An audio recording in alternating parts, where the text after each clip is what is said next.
Hello guys, welcome to CP Sharma classes. Thermodynamics का power short video है। ये video 1 घंटे के लगभग का रहेगा। इसमें एनसीईआरटी के सारे थ्योरेटिकल पॉइंट्स, सारे फॉर्मूला, पीवाईक्यू में जितने भी फॉर्मूले, जितने भी कॉन्सेप्ट आए हुए हैं, सारे एक साथ यहाँ पे कवर करवा दिए जाएंगे। ठीक है, ये एक सेशन लो, इसके बाद में ट्यूशन प्रैक्टिस करो, थोड़ी बहुत आपका काम हो जाएगा। ठीक है, अब देखते हैं यहाँ पे अपन का टॉपिक है थर्मोडायनेमिक्स का। आज जो थर्मोडायनेमिक्स है बेसिकली डील्स करती है एनर्जी चेंज और स्पॉन्टेनिटी पे।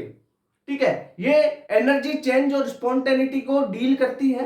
अपन बात करते हैं यहाँ पे यूनिवर्स की। यूनिवर्स क्या होता है? सिस्टम और सराउंडिंग दोनों मिलके यूनिवर्स बनाते हैं। ये बात क्लियर हो गई। अब इसके बाद में बाउंड्रीज की बात की जाती है कि हीट का एक्सचेंज होगा या नहीं होगा, मैटर का एक्सचेंज होगा या नहीं होगा। उन चीजों के बारे में यहाँ पे बात करने वाले हैं। तो शुरू करें अपना चैप्टर। देखो,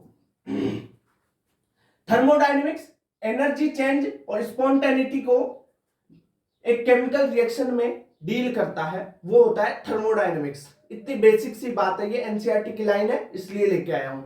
दूसरी बात, यूनिवर्स किससे मिलके बना है? सिस्टम और सराउंडिंग से। अब सिस्टम के कितने पार्ट है, क्या चीज है, वो अपन यहाँ पे कवर करने वाले हैं। ओके, पहले अपन देख लें कि जो बाउंड्री है, बाउंड्री या वाल है, वो क्या है, उससे यह हीट का एक्सचेंज होगा नहीं होगा, कौन सी बाउंड्री से होता है हीट का एक्सचेंज, कौन सी से नहीं होता है, वो सारी चीजें। तो यहां पे अगर बाउंड्री या वाल की टाइप देखें तो दो टाइप की होती है। एक होती है डायाथर्मिक वॉल और एक होती है इंसुलेटेड वॉल। अब देखो, आपको नाम से ही पता चल रहा है कि डायाथर्मिक, डायाथर्मिक यानी हीट का एक्सचेंज हो जाएगा। एक वाल है, अगर इधर से हीट दी जाए तो उधर हीट पहुंच जाएगी, ये है डायाथर्मिक वॉल। ठीक है, डायाथर्मिक बाउंड्री। दूसरी होती है इंसुलेटेड। इंसुलेटेड क्या करती है? अगर हीट इधर से दी जाए तो उधर हीट नहीं पहुंचेगी, यानी हीट को इंसुलेटेड कर देगी, वो हीट एक्सचेंज नहीं होने देगी। तो आपका यहाँ पे इंसुलेटेड में क्या होता है? No heat exchange. क्लियर बात। अब अपन जो सिस्टम था आपका, उसकी क्लासिफिकेशन की बात कर लेते हैं। जो सिस्टम है उसको तीन टाइप में अपन बांट सकते हैं। किस बेसिस पे? कि जो ये बाउंड्रीज है, इससे मेटर एनर्जी उसका एक्सचेंज किस प्रकार हो रहा है, उस बेसिस पे अपन बात करते हैं। एक होता है ओपन सिस्टम। ओपन सिस्टम यानी ओपन है भाई, वो मेटर का भी एक्सचेंज हो जाएगा, यानी मास वगैरह मेटर का एक्सचेंज हो जाएगा, एनर्जी का भी एक्सचेंज हो जाएगा। ठीक है, सिंपल एक ओपन बाउल में तुम गर्म वाटर रख दो, ठीक है, गर्म करो वाटर को, तो उसमें एनर्जी भी एक्सचेंज हो रही है, ठीक है, मास का भी एक्सचेंज हो रहा है, तो वो हो गया ओपन सिस्टम।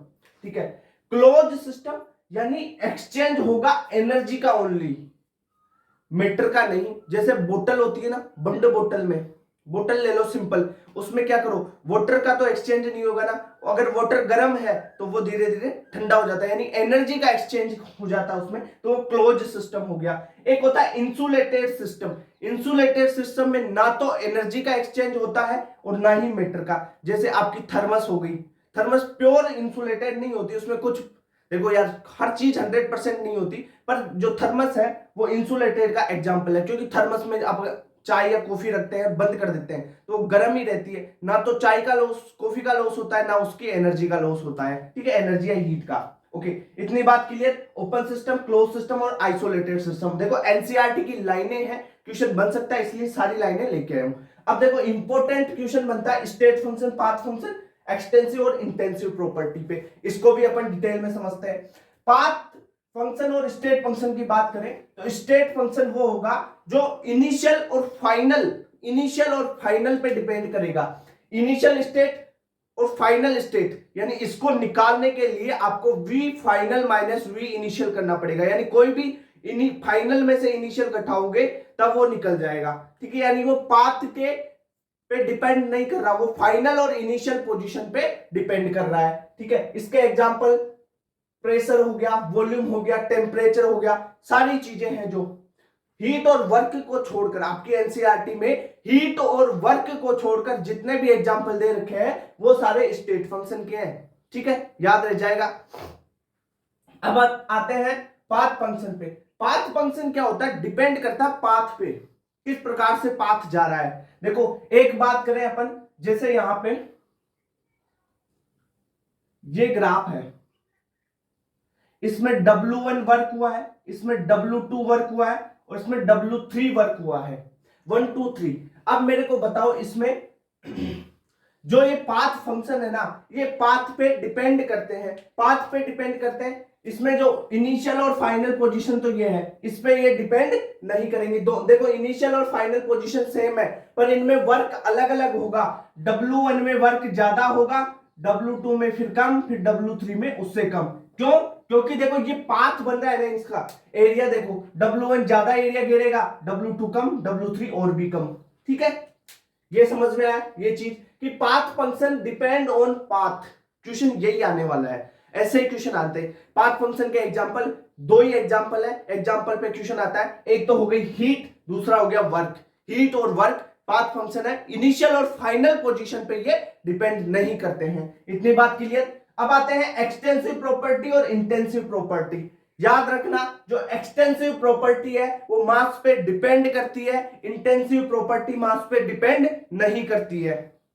क्लियर बात। क्वेश्चन कैसे आता है? क्वेश्चन आता है इनके एग्जांपल्स से। वो दे देगा कि एनर्जी दे दी, गिब्स फ्री एनर्जी दे दी, बताओ कि गिब्स फ्री एनर्जी एक्सटेंसिव है या इंटेंसिव। आपकी इलेक्ट्रोकेमिस्ट्री में एक क्वेश्चन पूछा जाता है सेल का ईएमएफ निकालने का, फिर वो गिब्स एनर्जी वगैरह वहां से वो निकाला जाता है, तो उसमें ये सेल का ईएमएफ क्या है, एक्सटेंसिव है या इंटेंसिव प्रॉपर्टी। वो चीजें आपको पूछी जा सकती है, तो सारी चीजें मैं यहाँ पे एक बार कवर करवाने वाला हूं। देखो एक्सटेंसिव क्या होगा, डिपेंड ऑन मास, मास पे डिपेंड करती है एक्सटेंसिव प्रॉपर्टी। एग्जांपल याद कर लेना, जो प्रॉपर्टी मास पे डिपेंड कर रही है वो एक्सटेंसिव के एग्जांपल है। जैसे मास खुद हो गया, वॉल्यूम डिपेंड करता है मास पे, जितने भी टाइप की एनर्जी होगी ना वो डिपेंड करेगी मास पे। ठीक है, अपन करें internal energy, enthalpy, Gibbs free energy, entropy और हीट कैपेसिटी, ये सभी एक्सटेंसिव प्रॉपर्टी होती है। इतनी बात क्लियर। एग्जांपल याद रह जाएगा, मास पे डिपेंड करने वाले, depend on mass, mass volume all type of energy, कोई सी भी एनर्जी लेके आओ आप, वो डिपेंड करेगी मास पे, तो वो एक्सटेंसिव प्रॉपर्टी होगी। पर अब देखो एक बात, इंटेंसिव प्रॉपर्टी जो मास पे डिपेंड नहीं करती हो, यानी इंडिपेंडेंट टू मास। क्लियर बात, जो मास पे डिपेंड नहीं करती वो होती है इंटेंसिव प्रॉपर्टी। अब सर यहाँ पे आपने एनर्जी लिख रखा है और यहाँ पे कुछ कैपेसिटी और एनर्जी वगैरह ऐसी चीजें भी यहाँ पे भी लिख रखी है, तो अगर आपको एक्सटेंसिव प्रॉपर्टी को पर मोल दे दिया जाए, पर ग्राम दे दिया जाए, एक्सटेंसिव प्रॉपर्टी पर मोल या पर ग्राम हो तो वो इंटेंसिव हो जाती है। वो चीज आगे समझाने वाला हूं, ये चीज जो बोला है वो। अभी देखो इंटेंसिव यानी इंडिपेंडेंट टू मास। एग्जांपल हो गए टेम्परेचर। भाई टेम्परेचर कौन सा मास पे डिपेंड कर रहा है? नहीं कर रहा है ना। मोलर मास नहीं करता है। मेल्टिंग पॉइंट, बॉइलिंग पॉइंट हो गया, सरफेस टेंशन हो गया, सेल का ईएमएफ, इलेक्ट्रोकेमिस्ट्री से की एनसीईआरटी से ये चीज उठाई गई है। सारी चीजें एक जगह कर रहा हूं एनसीईआरटी की। ईएमएफ ऑफ सेल यहां पे नहीं दे रखा, वहां पे दे रखा इलेक्ट्रोकेमिस्ट्री की एनसीईआरटी में। ठीक है, तो वो चीज भी यहाँ पे ईएमएफ ऑफ सेल क्या है, इंटेंसिव है। मोलर हीट कैपेसिटी यानी पर मोल आ गई ना, मोलर हीट कैपेसिटी। देखो हीट कैपेसिटी तो एक्सटेंसिव है पर मोल कर दिया, इसको पर मोल कर दे या स्पेसिफिक कर दे तो वो पर ग्राम या पर मोल आ जाएगी और वो होगी इंटेंसिव। कोई भी एक्सटेंसिव प्रॉपर्टी है उसको आप पर मोल कर दो या पर ग्राम लिख दो तो वो इंटेंसिव बन जाती है। एक्सटेंसिव प्रॉपर्टी को पर मोल पर ग्राम लिख दोगे तो वो क्या बन जाएगी, इंटेंसिव प्रॉपर्टी बन जाएगी। इतनी बात क्लियर। जैसे हो गया molar heat capacity, latent heat, specific heat और जितने भी कॉन्सेंट्रेशन टर्म्स हैं, जितनी भी मोलरिटी, मोलेलिटी वगैरह सब हो गई आपकी इंटेंसिव। ठीक है, इतनी बात क्लियर। अब यह चीज मैं बता चुका कि पर मोल कर दो या पर ग्राम कर दो तो वो चीज क्या हो जाती है, इंटेंसिव। ठीक है, कि सर अगर हमारे पास दो एक्सटेंसिव प्रॉपर्टी है और दोनों को डिवाइड कर दिया तो जो नई प्रॉपर्टी आएगी वो इंटेंसिव होगी, यानी दो एक्सटेंसिव को आपस में भाग दे दिया तो वो इंटेंसिव प्रॉपर्टी बन जाती है। हाँ, दो एक्सटेंसिव का आपस में भाग देने पर, डिवाइड करने पर वो इंटेंसिव बन जाती है। कैसे? एक्सटेंसिव एक्सटेंसिव का भाग दे दिया तो इंटेंसिव बन गया। कैसे? जैसे यहां पे मास और वॉल्यूम, मास वॉल्यूम मोल वगैरह, ये क्या है? ये एक्सटेंसिव है। ये क्या है? एक्सटेंसिव है। अगर अपन बात करें मोलरिटी की, जो मोलरिटी है वो है क्या? इंटेंसिव होती है, क्योंकि जितनी भी कॉन्सेंट्रेशन टर्म्स होती है वो क्या होती है? इंटेंसिव। इतनी बात क्लियर। अगर मोल है, मोल क्या होती है? Extensive property. और वॉल्यूम क्या है? वॉल्यूम भी एक्सटेंसिव प्रॉपर्टी, यानी ये मास पे डिपेंड करती है।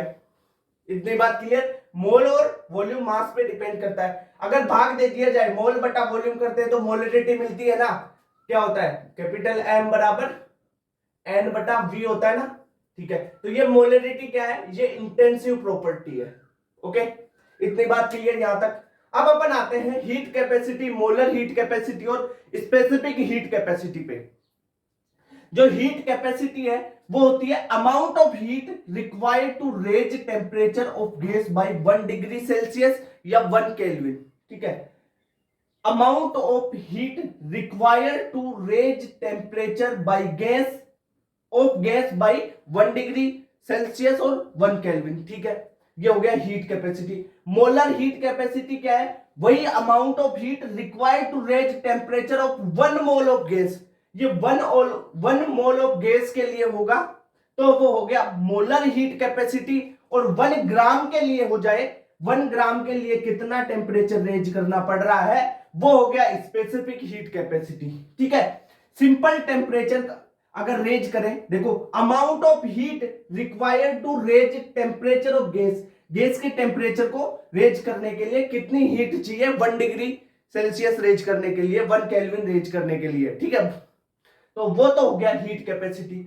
अगर 1 मोल के लिए बोला जाए, 1 मोल के लिए बोला जाए तो वो मोलर हीट कैपेसिटी। और 1 ग्राम के लिए बोला जाए तो वो हो गया स्पेसिफिक हीट कैपेसिटी। इतनी बात क्लियर। अब अपन जो हीट कैपेसिटी है वो होती क्या है, उसका फॉर्मूला क्वेश्चन कैसे आएगा? हीट कैपेसिटी जो है वो याद रखना एक्सटेंसिव प्रॉपर्टी है। हीट कैपेसिटी एक्सटेंसिव प्रॉपर्टी है और ये पाथ फंक्शन होती है। ठीक है, इतनी बात क्लियर। हीट कैपेसिटी का फॉर्मूला C बराबर डेल्टा Q बटा डेल्टा T। ठीक है, डेल्टा Q बराबर डेल्टा T। इतनी बात क्लियर। Q बराबर एमएस डेल्टा टी वगैरह वो चीजें चलती है ना, वो भी आगे बताने वाला हूं, वहां से क्लियर हो जाएगा फॉर्मूला। ठीक है, अब बात करें मोलर हीट कैपेसिटी। मोलर, देखो मोलर हीट कैपेसिटी यानी 1 मोल के लिए हो जाएगी तो हीट कैपेसिटी में मोल का भाग दे देंगे, तो मोलर हीट कैपेसिटी Cm बराबर C बटा मोल। कैपेसिटी जो हीट कैपेसिटी है उसमें n का मतलब है मोल का भाग दे दो। ओके, इतना क्लियर हो गया, स्क्रीनशॉट लो, आगे बढ़ते हैं। अब बात करते हैं types of process, internal energy और फर्स्ट लॉ ऑफ थर्मोडायनेमिक्स की। ठीक है, तो टाइप ऑफ प्रोसेस में कितने टाइप की जो प्रोसेस चलती है थर्मोडायनेमिक्स में, आपकी एनसीईआरटी में जो जो दे रखा है वो सारी लाइनें उसमें कवर करेंगे। ठीक है, ये मत मानना कि इनका आइसोथर्मल का वर्क वगैरह यहाँ पे नहीं करवाया, वर्क के लिए मैं अलग से आगे पढ़ाने वाला हूं, सारे फॉर्मूला आगे से पढ़ाने वाला हूं। पहले भाई कॉन्सेप्ट तो क्लियर होने चाहिए, एनसीईआरटी की जो लाइनें दे रखी है वो तो। ठीक है, तो अपन बात करते हैं टाइप्स ऑफ प्रोसेस की। पहला टाइप है आइसोथर्मल। आइसोथर्मल, थर्मल वर्ड को देखो यहाँ पे, आइसोथर्मल यानी यहाँ पे टेम्परेचर क्या होगा? टेम्परेचर होगा कांस्टेंट। टेम्परेचर कांस्टेंट हो गया तो डेल्टा टी क्या जीरो होगा, टेम्परेचर में चेंज जीरो हो जाएगा। और आप जानते हैं स्पेसिफिक हीट का फॉर्मूला क्या होता है? एस बराबर डेल्टा क्यू बटा एम डेल्टा टी। अगर ये डेल्टा टी जीरो कर देते हैं तो स्पेसिफिक हीट इनफाइनाइट हो जाएगी यहाँ पे। ठीक है, तो आइसोथर्मल में दो चीज याद रख लो, डेल्टा टी जीरो हो गया, स्पेसिफिक हीट इनफाइनाइट हो गई। ठीक है, अब आगे बढ़ते हैं आइसोबारिक। आइसोबारिक, बारिक शब्द को देखो यानी बार प्रेशर से संबंधित है ना, तो इसमें प्रेशर को कांस्टेंट कर दो, प्रेशर को कांस्टेंट किया तो डेल्टा पी क्या हो गया? प्रेशर में चेंज जीरो हो गया, तो जीरो हो गया। ठीक है बात। अब देखते हैं आइसोकोरिक। अब यहां पे देखो कोरिक वर्ड को देखो, कोरिक यानी वॉल्यूम से रिलेटेड होता है कोरिक वर्ड, तो वॉल्यूम कांस्टेंट तो डेल्टा वी क्या हो गया? जीरो, खत्म बात। अब बात करते हैं साइक्लिक प्रोसेस की। जो साइक्लिक प्रोसेस है ना उसमें इनिशियल और फाइनल पॉइंट सेम होता है। साइक्लिक प्रोसेस का देखो ग्राफ बनाते हैं ना, तो ऐसे बनता है ना, तो इनिशियल वही पॉइंट और वही पॉइंट फाइनल हो जाता है। इनिशियल और फाइनल जो पॉइंट है वो सेम हो जाएगा तो वो साइक्लिक प्रोसेस होगी। साइक्लिक प्रोसेस में एक इंपॉर्टेंट चीज है और वो ध्यान रखनी है कि जो साइक्लिक प्रोसेस है उसमें चेंज इन स्टेट फंक्शन में चेंज जीरो होता है। बहुत इंपॉर्टेंट लाइन है, ध्यान रखना। साइक्लिक प्रोसेस में change in state function zero होता है। स्टेट फंक्शन कौन से? वॉल्यूम, प्रेशर, एंट्रोपी, एंथैल्पी, ठीक है, ये सारी चीजें। इंटरनल एनर्जी तो यहाँ पे देख लो, delta V zero, delta P be zero, delta U be zero, delta H be zero. Cyclic process में क्या होगा, जो स्टेट फंक्शन होंगे वो जीरो, उनका चेंज जीरो होता है, वो जीरो नहीं होते, उनका चेंज जीरो होता है। इतनी बात क्लियर। अब आगे बढ़ते हैं। Adiabatic process. एडियाबेटिक मतलब यहाँ पे जो हीट है वो एक्सचेंज नहीं कर रही है, यानी हीट चेंज होगा इसमें जीरो, तो डेल्टा क्यू यानी हीट चेंज जीरो हो जाएगा, ठीक है, यानी हीट कांस्टेंट रह रही है यहाँ पे। ओके, इतनी बात क्लियर। इसमें बात करें तो एक्सपांशन, अगर एक्सपांशन कर रहे हैं तो वॉल्यूम बढ़ रहा है, तो गैस कूल हो रही है, और कंप्रेशन में गैस हीटअप होती है। इतनी सी ये एनसीईआरटी की लाइन है, तो ये देख लेना। ओके, अब बात करें एडियाबेटिक प्रोसेस में स्पेसिफिक हीट की। ये एस है, specific heat. Specific heat S क्या है? स्पेसिफिक हीट है। स्पेसिफिक हीट क्या होता है? डेल्टा क्यू बटा एम डेल्टा टी, ठीक है। तो यहां पे क्यू जीरो है, ये डेल्टा क्यू जीरो है, तो ये सारा ही जीरो हो जाएगा, यानी स्पेसिफिक हीट यहाँ पे जीरो हो गई। और मैंने बताया था कि आइसोथर्मल में स्पेसिफिक हीट इनफाइनाइट हो जाती है। ओके, इतनी बात क्लियर। अब दो टर्म होती है, एक तो इरिवर्सिबल दे रखा है और एक रिवर्सिबल प्रोसेस दे रखा है। जो इरिवर्सिबल प्रोसेस है ना, वो फाइनाइट स्टेप में होती है और फास्ट हो जाती है, जनरली फास्ट होती है, ठीक है। क्वेश्चन में कैसे फाइंड करोगे कि इरिवर्सिबल प्रोसेस है? इरिवर्सिबल प्रोसेस के लिए क्वेश्चन में कुछ कई बार ये तो इरिवर्सिबल वर्ड दे दिया जाता है, अगर ये नहीं दे तो ऐसे दिया होगा, सडन चेंज होगा या sudden against constant external pressure पे चेंज आएगा, तो ऐसा वर्ड मिल जाए आपको तो वहां पे आप देखोगे कि वो इरिवर्सिबल प्रोसेस है। ओके, अब बात करें reversible process. Reversible process infinite step में होती जाती है, इनफाइनाइट स्टेप में बिल्कुल स्लो होती है, स्लो होती है, इनफाइनाइट स्टेप है, तो इसको ग्राफ पे प्लॉट कर देंगे, ठीक है। तो can be plotted on graph, और इरिवर्सिबल को ग्राफ पे प्लॉट नहीं कर सकते। अब एक वैल्यू लिखी है जो न्यूमेरिकल में बहुत हेल्प करेगी आपको कई बार लीटर एटीएम में वर्क दिया हुआ होगा और वो जूल में पूछ लिया जाता है, तो 1 लीटर एटीएम बराबर 101.3 जूल होता है, यानी 1 लीटर एटीएम बराबर 100 जूल कर लेना जनरली कैलकुलेशन के लिए, ठीक है। ये चीज भी आपको पता होनी चाहिए। सॉरी। अब बात करते हैं इंटरनल एनर्जी। इंटरनल एनर्जी क्या होती है? जितनी भी एनर्जीज है ना उनका सम। इंटरनल एनर्जी क्या होती है? जितनी भी एनर्जी है उनका सम होता है, काइनेटिक होगी, पोटेंशियल होगी, सारी एनर्जीज का सम होगी इंटरनल एनर्जी। अब जो इंटरनल एनर्जी है ना वो फंक्शन है टेम्परेचर और वॉल्यूम का। किसके लिए? जो नॉन आइडियल गैसें हैं, नॉन आइडियल गैसों के लिए जो इंटरनल एनर्जी है टेम्परेचर और वॉल्यूम का फंक्शन है। सर हमने तो पढ़ा था कि इंटरनल एनर्जी टेम्परेचर का फंक्शन है, वो आपने पढ़ा है इंटरनल एनर्जी टेम्परेचर का फंक्शन है only for ideal gases. Ideal gas के लिए क्यों है? क्योंकि आइडियल गैस में नो फोर्स ऑफ अट्रैक्शन होता है, यानी फोर्स ऑफ अट्रैक्शन नहीं होगा तो पोटेंशियल एनर्जी जीरो हो जाएगी, तो वॉल्यूम पे वो डिपेंड नहीं कर रहा है, ओनली एंड ओनली वो डिपेंड करेगा किस पे? टेम्परेचर पे, ठीक है। इतनी बात क्लियर, ये हो गया। तो इंटरनल एनर्जी का पता चल गया कि इंटरनल एनर्जी सारी एनर्जीज का सम होती है। अगर बात करें फंक्शन है टेम्परेचर और वॉल्यूम का इंटरनल एनर्जी, किसके लिए? नॉन आइडियल गैस के लिए।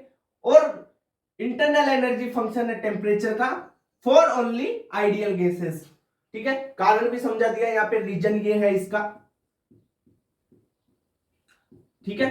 अब बात करते हैं वर्क की। वर्क के फॉर्मूले सिंपल, ऐसा फॉर्मूला बताओ कि सर सारी जगह लगे, तो वो है ये 3 फॉर्मूले। वर्क बराबर negative P delta V, P है प्रेशर, डेल्टा V है चेंज इन वॉल्यूम, यानी फाइनल माइनस इनिशियल वॉल्यूम। ठीक है, इतनी बात क्लियर। दूसरा इसका फॉर्मूला होगा minus delta NG R T. Sir ये डेल्टा एनजी क्या है?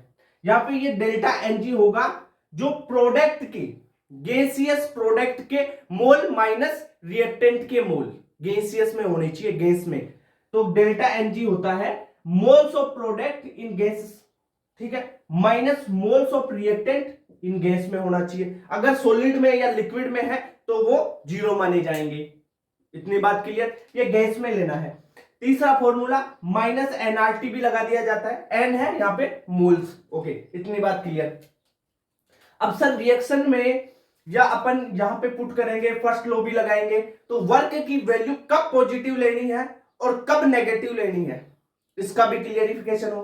तो work done on the system हो, on the system, work done on the system हो तब वर्क होगा पॉजिटिव, और work done by the system हो, work done on the system हो तो वर्क पॉजिटिव, और work done by the system हो, बाय द सिस्टम हो तो आपको वर्क लेना है नेगेटिव। ठीक है, इतनी बात क्लियर। कैसे होगा? Work done on the system होगा, ऑन द सिस्टम होगा, या सिस्टम पे वर्क करेगा तो कंप्रेशन करेगा ना, और कंप्रेशन करता है यानी क्या होगा? वॉल्यूम को कंप्रेस करेगा, इनिशियल वॉल्यूम ज्यादा, फाइनल वॉल्यूम कम रह जाएगा, तो वॉल्यूम क्या होगा? नेगेटिव में, और वॉल्यूम नेगेटिव हुआ, वर्क पॉजिटिव हो गया। वैसे ही work done by the system, by the system होगा तो एक्सपांशन होगा, फैलेगा, तो फाइनल वॉल्यूम ज्यादा होगा, फाइनल वॉल्यूम ज्यादा होगा तो डेल्टा वी क्या होगा? पॉजिटिव, और डेल्टा वी पॉजिटिव तो वर्क नेगेटिव। इतनी बात क्लियर। आगे बढ़े। अब देखो फर्स्ट लॉ ऑफ थर्मोडायनेमिक्स की बात करें तो फर्स्ट लॉ ऑफ थर्मोडायनेमिक्स बोलता है चेंज इन इंटरनल एनर्जी बराबर जो भी एनर्जी हीट है प्लस वर्क, हीट और वर्क के बराबर होता है चेंज इन इंटरनल एनर्जी। इतनी बात क्लियर। ये फॉर्मूला है ना, ये याद रख लेना फर्स्ट लॉ के लिए, क्योंकि यहां से ही क्वेश्चन आएगा। क्वेश्चन कैसे भी आ सकता है, वर्क के फॉर्म में दे सकता है, वर्क पॉजिटिव या नेगेटिव करवा के ये क्वेश्चन पूछा जा सकता है, डेल्टा यू क्यू देके और वर्क देके डेल्टा यू पूछा जा सकता है, डेल्टा यू क्यू देके वर्क पूछा जा सकता है। ठीक है, ये यू है इंटरनल एनर्जी, ये क्यू है हीट, और डब्ल्यू है वर्क। अब बात करते हैं ये जो फर्स्ट लॉ है ना, ये इसकी इन प्रोसेस में बात करते हैं, इन प्रोसेस में बात करते हैं। इन प्रोसेस में कैसे क्या होगा? आपने देखा है कि जो साइक्लिक प्रोसेस होती है उसमें क्या होगा? स्टेट फंक्शन में चेंज जीरो होता है, यानी साइक्लिक प्रोसेस में स्टेट फंक्शन में चेंज जीरो होता है, यानी यहां पे जो डेल्टा यू है इंटरनल एनर्जी क्या है? स्टेट फंक्शन है। यहां पे लिख देता हूं इंटरनल एनर्जी स्टेट फंक्शन है। इंटरनल एनर्जी क्या है? स्टेट फंक्शन, और इंटरनल एनर्जी में चेंज जीरो होगा, किसमें? साइक्लिक प्रोसेस में। अगर डेल्टा यू जीरो है, इसको जीरो करो तो Q बराबर माइनस डब्ल्यू होगा, यानी जितना हीट दिया जाएगा उतना ही नेगेटिव में वर्क हो जाएगा, या जितना वर्क किया जाएगा उतनी ही नेगेटिव में हीट होगी। ठीक है, इतनी बात क्लियर। अब देखते हैं आइसोथर्मल प्रोसेस के लिए। आइसोथर्मल प्रोसेस में डेल्टा टी जीरो होता है, और यहां पे अपन ने पढ़ा था कि जो डेल्टा टी है इंटरनल एनर्जी में, डेल्टा टी किसका फंक्शन है? इंटरनल एनर्जी का, यानी डेल्टा यू जीरो हो जाएगा। डेल्टा टी जीरो है तो डेल्टा यू जीरो क्यों हुआ? क्योंकि जो इंटरनल एनर्जी है वो टेम्परेचर का फंक्शन है, यानी टेम्परेचर में चेंज करोगे जैसा वैसा आपको दिखेगा इंटरनल एनर्जी में। तो डेल्टा टी जीरो तो डेल्टा यू भी जीरो, तो वैसे ही क्यू बराबर माइनस डब्ल्यू बन गया ये फॉर्मूला। इसके लिए आइसोथर्मल प्रोसेस के लिए। अब आगे बात करते हैं एडियाबेटिक प्रोसेस। एडियाबेटिक प्रोसेस में क्या हुआ? हीट कांस्टेंट रह रही थी, क्यू जीरो हो, डेल्टा क्यू जीरो हो रहा था। डेल्टा क्यू को अगर जीरो करते हैं यहां से, ठीक है, डेल्टा क्यू को जीरो करते हैं तो डेल्टा यू बराबर डब्ल्यू हो जाएगा, यानी इंटरनल एनर्जी सीधा वर्क के बराबर आ जाएगी यहाँ पे। किसमें? एडियाबेटिक प्रोसेस में। तो एडियाबेटिक प्रोसेस में आपको वर्क पूछा जाए और इंटरनल एनर्जी दी जाए तो क्या करोगे? इंटरनल एनर्जी कोई वर्क मान लो। ठीक है, इतनी बात क्लियर। अब बात करें आइसोबारिक प्रोसेस। आइसोबारिक, आइसोबारिक बार मतलब डेल्टा पी, जीरो, यानी प्रेशर कांस्टेंट होता है, और डेल्टा पी जीरो हो रहा है, डेल्टा पी जीरो हो रहा है, तो जो हीट होगी वो किस पे होगी, कांस्टेंट प्रेशर पे होगी, ठीक है। यानी डेल्टा पी जीरो यानी प्रेशर होगा कांस्टेंट, प्रेशर कांस्टेंट हो गया, तो डेल्टा यू, और जो हीट है आपको प्रेशर कांस्टेंट पे जितनी हीट दी हुई होगी वहां पे लिखा हुआ होगा कि 34 है, या कांस्टेंट प्रेशर पे इतनी हीट दे रखी है 34 33 जितनी भी दे रखी है वो प्रेशर कांस्टेंट पे रहेगी, तो डेल्टा यू बराबर क्यू कांस्टेंट प्रेशर पे प्लस डब्ल्यू हो जाएगा। ओके, इतनी बात clear. Isochoric process, isochoric process में होता क्या है, आइसोकोरिक यानी डेल्टा वी जीरो, यानी वॉल्यूम कांस्टेंट हो रहा है, वॉल्यूम कांस्टेंट हो रहा है, तो वॉल्यूम के लिए फॉर्मूला क्या था वर्क का, वर्क बराबर नेगेटिव पी डेल्टा वी। अब डेल्टा वी को जीरो कर दिया, यानी ये क्या है, वर्क है, वर्क बराबर नेगेटिव पी डेल्टा वी। अगर इस डेल्टा वी को जीरो कर दिया जाता है तो वर्क भी क्या हो गया, जीरो हो गया, और वर्क जीरो हो गया इसका मतलब क्या है, वर्क जीरो हो गया तो ये वर्क को जीरो कर दो, तो डेल्टा यू बराबर क्यू, यानी इंटरनल एनर्जी हीट के बराबर हो जाएगी। इतनी बात क्लियर। अब लिमिटेशन की बात करते हैं कि जो फर्स्ट लॉ ऑफ थर्मोडायनेमिक्स है उसकी लिमिटेशन क्या है। पहली इसकी लिमिटेशन है कि 100% एफिशिएंसी पॉसिबल ही नहीं है। जो फर्स्ट लॉ बोलता है कि यार ये 100% एफिशिएंसी वर्क की 100% एफिशिएंसी के बारे में बोल रहा है, जितने भी हीट लो वर्क बनेगा उतना 100% एफिशिएंसी बोलता है, 100% एफिशिएंसी तो किसी की होती नहीं है, तो इसकी लिमिटेशन हो गई फ्लोट की 100% एफिशिएंसी नॉट पॉसिबल। दूसरी है कि ये हीट किस डायरेक्शन में जा रही है, not tell about direction of heat, heat की डायरेक्शन अपने को नहीं बताता है first law of thermodynamics. Okay, इतनी बात क्लियर। अब अपन वर्क के जो फॉर्मूले हैं ये सारी प्रोसेस में वो देखते हैं, इतना स्क्रीनशॉट लो इसका। एंथैल्पी की बात करें तो एंथैल्पी होता है heat change at constant pressure, और कांस्टेंट प्रेशर पे हीट चेंज होगा उसे बोलेंगे एंथैल्पी।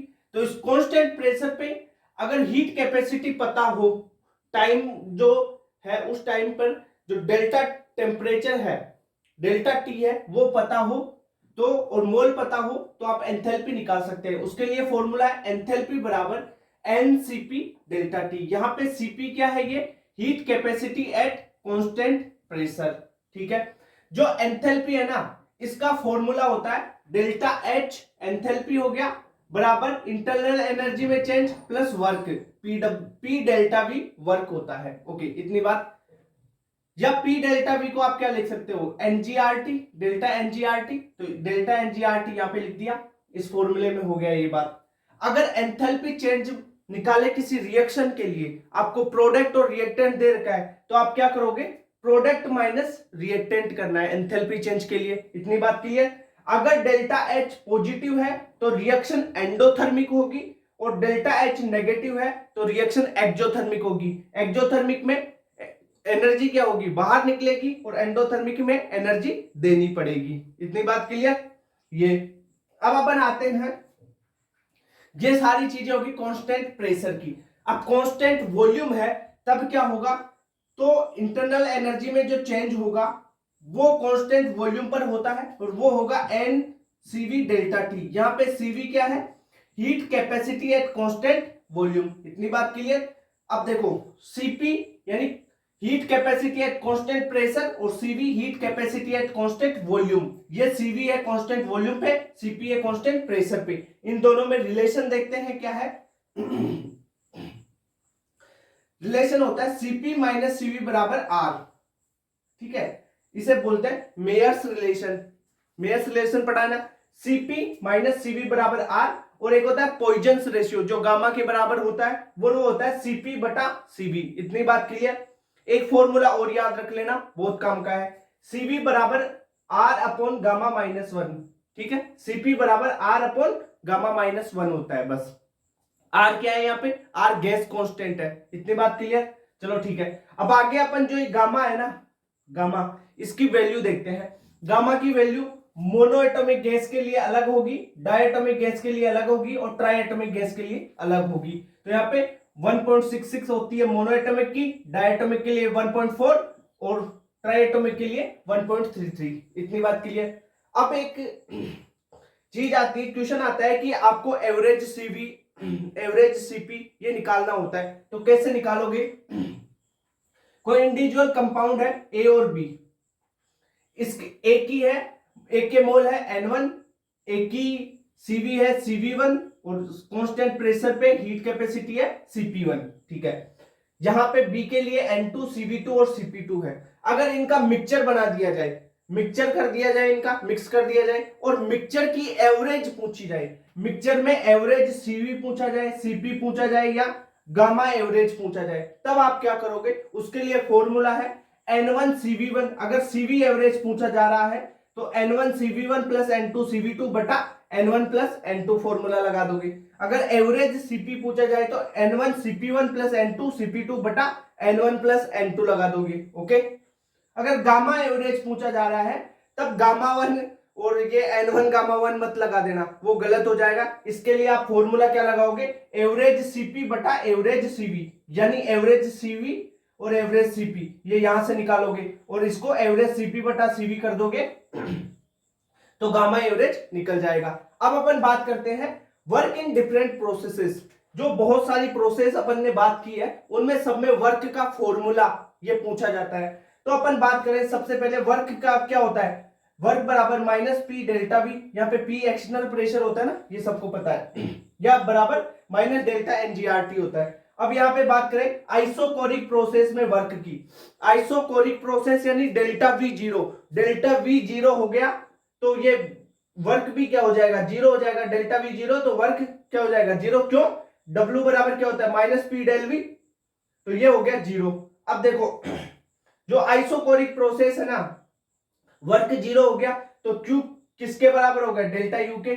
जो आपने इक्वेशन पढ़ी डेल्टा यू बराबर क्यू प्लस डब्ल्यू, ये वाली। ओके, तो क्यू क्या, क्यू किसके बराबर हो गया? डेल्टा यू के बराबर हो गया।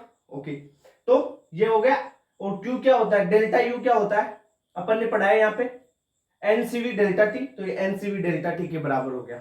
ओके, तो वर्क ध्यान रखना इसमें, आइसोकोरिक प्रोसेस में वर्क जीरो होता है, इतनी बात याद रख लो, काम बन जाएगा। अब चलते हैं आइसोथर्मल प्रोसेस। आइसोथर्मल यानी delta T zero, delta T zero. अब यहां पे देखो आइसोथर्मल प्रोसेस में सबसे पहले तो आपको जो वर्क का फॉर्मूला, अगर एक्सटर्नल प्रेशर दिया हुआ हो तो आप इसी फॉर्मूले को लगा दोगे, W बराबर minus P external into V final minus V initial. ये फॉर्मूला सब जगह लगता है, ठीक है। अब अपन बात करें, अगर ये नहीं दिया हुआ है, V2 और V1 दिया हुआ है, अब आपको कैसे लगाना है फॉर्मूला?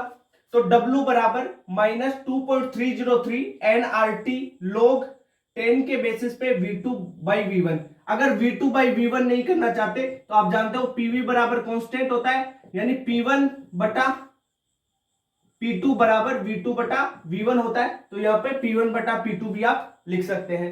ये ध्यान रखना आइसोथर्मल रिवर्सिबल एक्सपेंशन का फॉर्मूला है। अगर यहाँ पे एक्सपांशन की जगह कंप्रेशन आ जाए तो इसका जो साइन है यहाँ पे नेगेटिव कर रखा है वो पॉजिटिव में कन्वर्ट हो जाएगा। यानी अगर देखो एक्सपेंशन और कंप्रेशन में क्या है? साइन का ही तो खेल है। एक्सपेंशन में अगर यहाँ पे नेगेटिव है तो कंप्रेशन में पॉजिटिव हो जाएगा, ठीक है, इतनी बात। अब आइसोथर्मल में इरिवर्सिबल की बात करते हैं। इरिवर्सिबल में वही काम करना है, एक सदाबहार फॉर्मूला है, जो फॉर्मूला कभी गलत ही नहीं होता, वर्क के लिए किसी भी प्रोसेस में लगाओ। W बराबर minus P external into delta V, यहां पे P external V final minus V initial हो जाएगा, कोई दिक्कत नहीं है। यह फॉर्मूला हर जगह काम करता है, चाहे आप इसमें रिवर्सिबल में भी लगाओगे ना, पी एक्सटर्नल डेल्टा वी वाला लग जाएगा, इसी में भी लग जाता है। ये सदाबहार फॉर्मूला है। और ये जो फॉर्मूला है ये ओनली रिवर्सिबल का है। W बराबर minus 2.303 NRT low V2 by V1, ठीक है। अगर देखो यहाँ पे ln आ जाए, नेचुरल लॉग आ जाए तो 2.303 हटा देना, ठीक है। यहाँ पे लिख रखा है formula minus NRT ln V2 by V1। अगर ln को लोग 10 में कन्वर्ट करते हैं तो 2.303 से मल्टीप्लाई करना होता है, इतनी बात क्लियर होती है आपको। अब अपन बात करते हैं फ्री एक्सपांशन में। देखो जो फ्री एक्सपांशन होता है ना, यहाँ पे जो प्रेशर होता है एक्सटर्नल का वो जीरो हो जाता है और वर्क जीरो हो जाता है। देखो प्रेशर एक्सटर्नल का जीरो हो गया, वर्क जीरो हो गया, क्यू जीरो हो गया, डेल्टा यू इंटरनल एनर्जी भी जीरो हो जाती है और डेल्टा एच एंथैल्पी भी यहाँ पे जीरो हो जाती है, इतनी बात क्लियर हो गई। चलो ठीक है, अब आते हैं अपन एडियाबेटिक प्रोसेस की तरफ। एडियाबेटिक प्रोसेस में आपको 3 फॉर्मूले तो याद होने चाहिए। कौन सा? पीवी की पावर गामा बराबर कांस्टेंट, टीवी की पावर गामा -1 बराबर कांस्टेंट और टीपी की पावर 1 - गामा बराबर कांस्टेंट। ठीक है, इनमें से अगर एक फॉर्मूला भी याद है ना, पीवी की पावर गामा बराबर कांस्टेंट, तो आप ये बाकी के निकाल सकते हो। कैसे? पीवी बराबर एनआरटी फॉर्मूले से आप रखो, यहाँ पे वी है ना, पीवी की पावर गामा, अगर आपको यहाँ पे टी चाहिए तो पी की जगह क्या करो, पीवी बराबर एनआरटी से टी की वैल्यू सब्स्टिट्यूट कर दोगे यहाँ पे पी की वैल्यू को। ठीक है, यहाँ पे टी की वैल्यू आ जाएगी तो टीवी बराबर गामा -1 कांस्टेंट हो जाएगा। यहाँ पे टीपी 1 - गामा बटा गामा बराबर कांस्टेंट। मैं बोलता हूं कि याद ही रख लो इनको तो। ठीक है, इतनी बात क्लियर। अब देखो, जो एडियाबेटिक प्रोसेस होती है इसमें डेल्टा क्यू क्या होता है? 0 होता है, यानी क्यू कांस्टेंट होता है ना, हीट कांस्टेंट होती है वहां पे। ठीक है, हीट कांस्टेंट डेल्टा क्यू 0, तो इंटरनल एनर्जी वर्क के बराबर होती है। और इंटरनल एनर्जी अपन ने क्या पढ़ा था?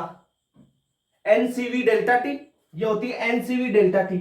अब जो एनसीवी डेल्टा टी है, एक फॉर्मूला आपने पढ़ा है, सीवी बराबर आर अपॉन गामा -1। सीवी बराबर आर अपॉन गामा -1 होता है, तो यहाँ पे सीवी की वैल्यू रख दो, क्या? आर अपॉन गामा -1, तो ये वैल्यू आ जाएगी। ठीक है, और ये एनआरटी है ना, तो पीवी से इसे सब्स्टिट्यूट कर दोगे, पीवी बराबर एनआरटी वाला फॉर्मूला लगाओ। कौन सा? पीवी बराबर एनआरटी, आइडियल गैस वाला। तो ये यहाँ पे एनआरटी है ना, इसको पीवी से सब्स्टिट्यूट कर दोगे तो क्या होगा? P2V2 P1V1 बटा गामा -1, ये वर्क का फॉर्मूला हो गया। तो ये होगी एडियाबेटिक प्रोसेस में वर्क। ठीक है, अब जो कुछ ग्राफ बचे हैं इसके, और एंट्रोपी बची है और पॉलीट्रोपिक प्रोसेस बची है, वो अपन करते हैं। ठीक है, स्क्रीनशॉट लो इसका। अब अपन बात करने वाले हैं पॉलीट्रोपिक प्रोसेस की, फिर ग्राफ देखेंगे, इंपॉर्टेंट ग्राफ आइसोथर्मल एडियाबेटिक वाला पीवी ग्राफ। ठीक है, उसके बाद में ये जो रिवर्सिबल और इरिवर्सिबल वर्क है ना, किस में ज्यादा होता है, किस में कम होता है, किस में बराबर होता है, उसके बारे में, फिर एंट्रोपी और फिर गिब्स फ्री एनर्जी, उसके बारे में चर्चा करेंगे। पहले देखो पॉलीट्रोपिक प्रोसेस, पीवी की पावर एक्स, पीवी की पावर एक्स बराबर कांस्टेंट हो तो वो होता है पॉलीट्रोपिक प्रोसेस। जो पीवी की पावर गामा बराबर कांस्टेंट क्या होता है? Adiabatic process. वैसे ही क्या है, पीवी की पावर एक्स बराबर कांस्टेंट है तो वो है पॉलीट्रोपिक प्रोसेस। अब अपन एक्सपेंशन, पीवी ग्राफ में एक्सपेंशन की बात करते हैं कि isobaric expansion, isothermal expansion, adiabatic expansion, इनके बारे में देखो। ग्राफ में आपको पता है कि आइसोबारिक, आइसोबारिक यानी प्रेशर कांस्टेंट है इस ग्राफ पर। यहां पे एक प्रेशर, ये कांस्टेंट हो गया इस पे, और इसमें क्या हो गया? Volume constant. ठीक है, तो ये आइसोकोरिक एक्सपेंशन का ग्राफ हो गया और ये आइसोबारिक का। ठीक है, अब आपको दिक्कत आती है कि ऊपर वाला ये ग्राफ कौन सा है? यहां पे अपन ने ये ग्राफ बनाया है, और ये जो नीचे है, जस्ट नीचे वाला ग्राफ, ये कौन सा है? अब इन दो इन ग्राफ्स में आपको दिक्कत आती होगी। तो देखो, इन ग्राफ को कैसे आप समझोगे? जो आइसोथर्मल कर्व होता है, आइसोथर्मल एक्सपेंशन वाला है, उसकी स्लोप देखोगे तो स्लोप होती है -p/v। इसकी स्लोप क्या है? -p/v। और एडियाबेटिक की स्लोप क्या होती है? -गामा p/v, यानी इसकी स्लोप ज्यादा है। और जिसकी स्लोप ज्यादा, तो जिस स्लोप किसकी ज्यादा है? यहाँ पे इसकी ज्यादा है ना, देखो ऐसे। और वैसे भी आप गामा p/v या गामा है यहाँ पे, गामा से मल्टीप्लाई हो रही है यहाँ पे, तो pv है। ठीक है, तो जिसकी स्लोप ज्यादा होगी वो होगा एडियाबेटिक प्रोसेस, और जिसकी स्लोप कम है वो होगा आइसोथर्मल। ग्राफ का पता चल गया कि सर ये तो है एक्सपेंशन वाला ग्राफ। अगर कंप्रेशन दे दिया जाए, कंप्रेशन दे दिया जाए तो ये जो ग्राफ बनेगा कंप्रेशन में, ग्राफ ऐसा बन जाएगा। तो ये ग्राफ बनेगा जो, ये तो एडियाबेटिक प्रोसेस का होगा और ये होगा, ये आइसोथर्मल का होगा। ये ध्यान रखना, कंफ्यूज मत होना। जनरली आपको एक्सपेंशन का ग्राफ दिया जाता है, जो कंप्रेशन का ग्राफ भाई आ गया ना, कट ऑफ बहुत कम चली जाएगी। ठीक है, तो कंप्रेशन का ग्राफ टफ होता है, पता नहीं लगता। लोग क्या करते हैं, एडियाबेटिक नीचे नीचे याद कर लेते हैं, भाई स्लोप देखना है उसकी। स्लोप अगर ज्यादा है तो वो एडियाबेटिक है, स्लोप अगर कम है तो आइसोथर्मल एक्सपेंशन में है। ठीक है, और इसमें ये एडियाबेटिक, ये आइसोथर्मल। इतनी बात हो गई, ये स्लोप के बारे में लिख दिया सारी चीजें। अब देखो, जो रिवर्सिबल और इरिवर्सिबल में वर्क की बात करते हैं। अगर प्रोसेस आइसोबारिक प्रोसेस हो, आइसोबारिक प्रोसेस का मतलब डेल्टा पी जीरो हो जाएगा। प्रेशर में चेंज जीरो है तो क्या होगा, वॉल्यूम में समान चेंज करें, अगर वॉल्यूम में सेम चेंज करें तो इरिवर्सिबल और रिवर्सिबल दोनों का वर्क सेम रह जाएगा, ठीक है।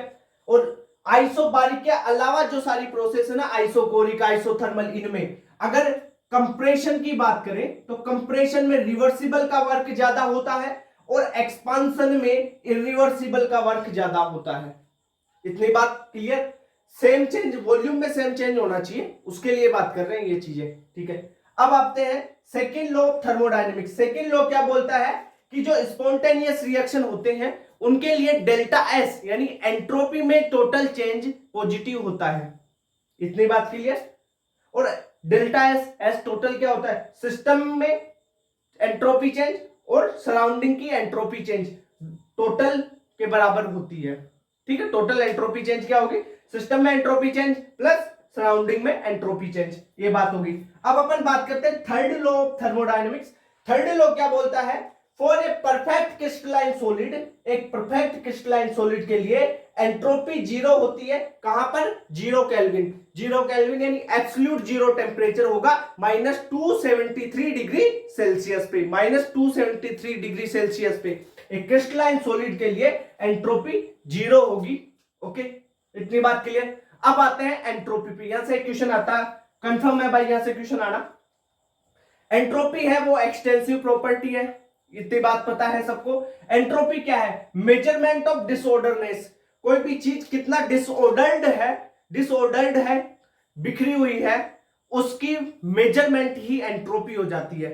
एंट्रोपी सॉलिड की कम होगी, लिक्विड की उससे ज्यादा, और गैसियस मॉलिक्यूल्स तो दूर दूर होते हैं उनकी डिसऑर्डरनेस ज्यादा होती है तो उनकी एंट्रोपी बहुत ज्यादा हो जाती है, ठीक है। अगर मान लो आपके पास रिएक्टेंट सॉलिड है और सॉलिड से आपके पास गैस प्रोडक्ट बन रहा है, गैसियस प्रोडक्ट बनता है, तो ये रिएक्शन क्या होगी, डेल्टा इसके डेल्टा एस पॉजिटिव हो जाएगा, क्योंकि आप गैस से, जो सॉलिड है उससे गैस का फॉर्मेशन कर रहे हो। सॉलिड से गैस का फॉर्मेशन करना मतलब गैस की तो एंट्रोपी बढ़ गई, ठीक है, समझ रहे हो। यानी गैस की एंट्रोपी ज्यादा, लिक्विड की उससे कम, और सॉलिड की सबसे कम एंट्रोपी होती है, ओके। इतनी बात क्लियर।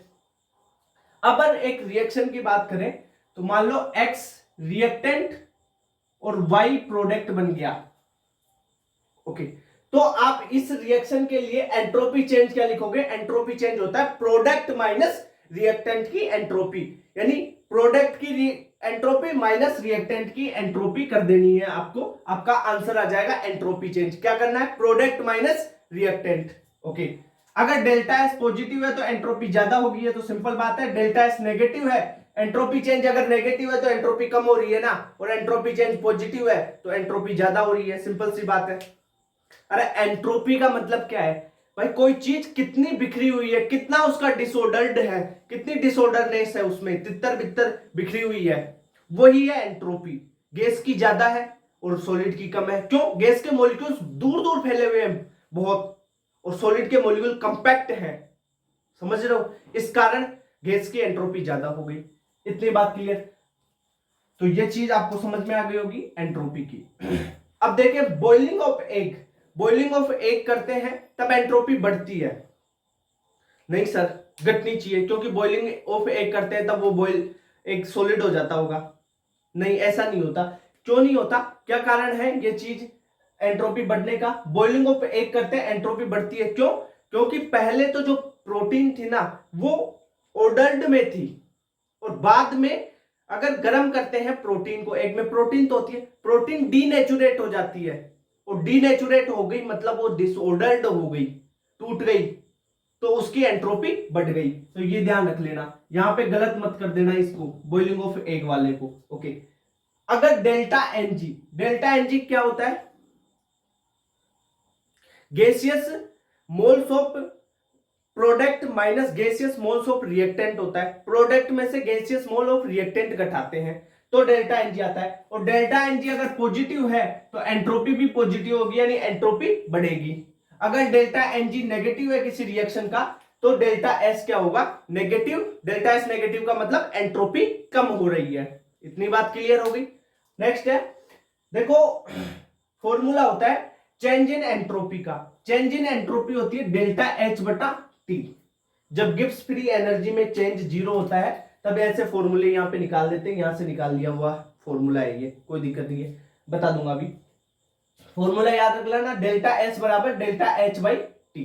टी टेम्परेचर है, ये एंथैल्पी चेंज है, और डेल्टा एस एंट्रोपी चेंज है। ओके, देखो जो एंट्रोपी है ना, किसी भी चीज में टेम्परेचर दोगे तो एंट्रोपी बढ़ती है, पर एंट्रोपी में चेंज घटता है।